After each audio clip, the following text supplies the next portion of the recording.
Hi friends, நம்ம இப்போ வீடியோவில் பார்க்குறது வந்து சொடக்கு தக்காளி.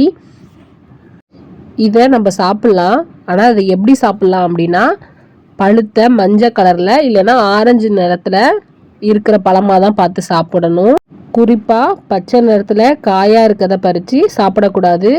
இது உடம்புல வயிற்று உபாதைகளை ஏற்படுத்த வாய்ப்பு இருக்குது. கர்ப்பிணிகளும் தாய்மார்களும் இதை சாப்பிட்லாமான்னு டாக்டர்கிட்ட கன்சல்ட் பண்ணாமல் இதை சாப்பிடக்கூடாது. ஒரு கைப்பிடி சொடக்கு தக்காளி இலையை பறித்து அதை க்ளீன் பண்ணிவிட்டு 200 ml தண்ணியில் போட்டு கொதிக்க வைக்கணும். அது 100 ml வற்றி வந்தோடனே அதை டெய்லி குடிச்சிட்டு வந்தோம் அப்படின்னா உடல் சூடு குறையும், சிறுநீரக எரிச்சல் குறையும், கல்லீரல் வந்து சுத்தமாகும். டெய்லி 2லேருந்து 3 பழுத்த சொடக்கு தக்காளியை சாப்பிட்டோம்னா சர்க்கரையோட அளவு குறையும். விளக்கெண்ணெயில் இந்த இலையை போட்டு வதக்கிட்டு கால் மூட்டுகளில் தேய்ச்சிட்டு வந்தோம் அப்படின்னா மூட்டு வலி குறையும். Bye friends.